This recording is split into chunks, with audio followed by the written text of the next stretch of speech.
this is Mohammad Fahad Tayyib. Again, I have come up with a very interesting video for you guys. Today is a very interesting topic. You will like it.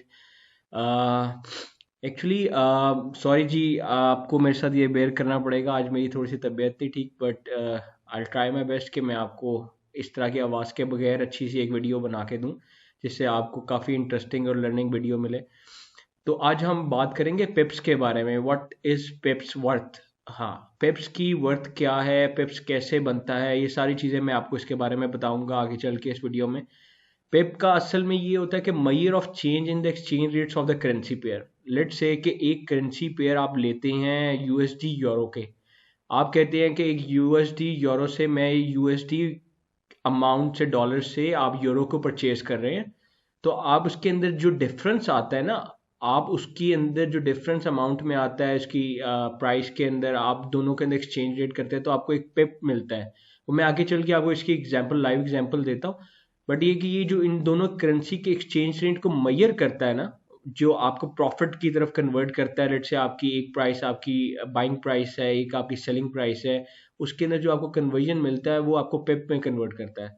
तो let's see, आगे चल के मैं आपको बताता हूँ कि आपकी जो अगली प्राइस है पिप्स की वो क्या है. तो how do we calculate the value of the pip. That is very important. You know, amount of the base currency. Base currency के बारे में मैं आगे जाके आपको बताऊंगा, बट आप इसका भी फॉर्मूला समझ लें क्या है बेस करेंसी के बारे में. आगे जाके मैं आपको डिटेल में बताता हूँ कि बेस करेंसी क्या होती है और कोड करेंसी क्या होती है. तो amount of the base currency means कि आप यूरो यूएसडी की एग्जांपल लेते हैं, यूएसडी यूरो की एग्जांपल लेते हैं. ये बड़ी फेमस एग्जांपल है, बड़े इसमें लोग ट्रेड करते हैं इस एक्सचेंज पेयर्स में.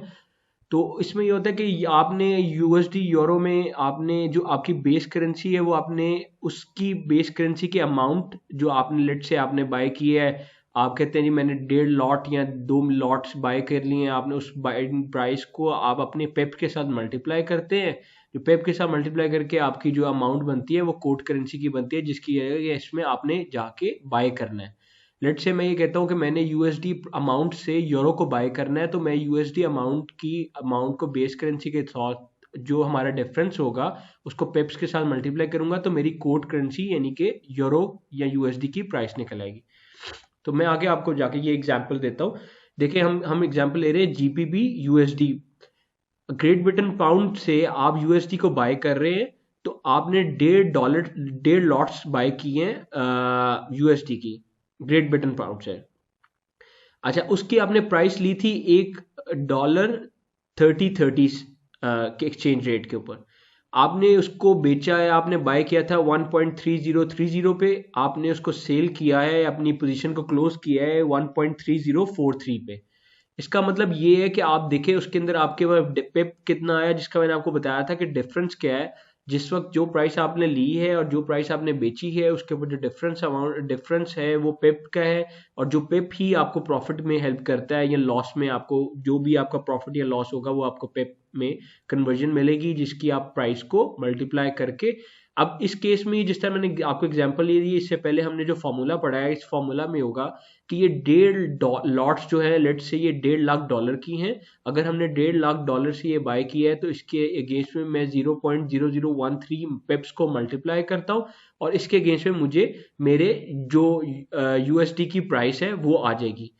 अब ये कि आपने ये देखा कि ये 13 पिप्स जो है, ये 0.0013 पिप्स, ये किस तरह निकला है आपकी बाइंग प्राइस और जो क्लोजिंग प्राइस है, या जिसे हम सेल प्राइस कहते हैं, उसके डिफरेंस है.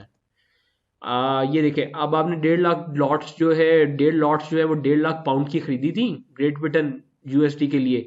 तो आपका जो पेप का डिफरेंस है वो है 0.0013 और पेप्स है आपकी, और जिसका अगेंस्ट में आपने 1.5 लाख पाउंड्स को मल्टीप्लाई किया, तो आपको $195 का प्रॉफिट हुआ अपनी परचेज प्राइस में और सेल प्राइस में. अगर आप ये ना करते तो आपको लॉस भी हो सकता था. अगर आप उसको प्राइस को क्लोज ना करते तो डेफिनेटली वो अदर वे अराउंड भी हो सकता था.